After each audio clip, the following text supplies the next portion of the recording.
بسم الله الرحمن الرحيم. قد أفلح المؤمنون الذين هم في صلاتهم خاشعون والذين هم عن اللغو معرضون والذين هم للزكاة فاعلون والذين هم لفروجهم حافظون إلا على أزواجهم أو ما ملكت أيمانهم فإنهم غير ملومين فمن ابتغى وراء ذلك فأولئك هم العادون والذين هم لأماناتهم وعهدهم راعون والذين هم على صلواتهم يحافظون أولئك هم الوارثون الذين يرثون الفردوس هم فيها خالدون ولقد خلقنا الإنسان من سلالة من طين ثم جعلناه نطفة في قرار مكين ثم خلقنا النطفة علقة فخلقنا العلقة مضغة فخلقنا المضغة عظاما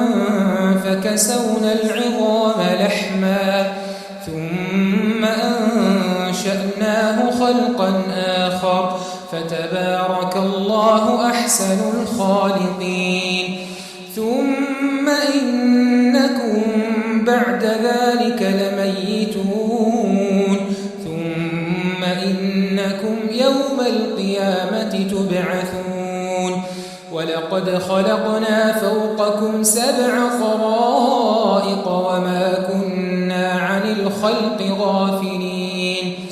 وأنزلنا من السماء ماء بقدر فأسكناه في الأرض وإنا على ذهاب به لقادرون فأنشأنا لكم به جنات من نخيل وأعناب لكم فيها فواكه كثيرة ومنها تأكلون وشجرة تخرج من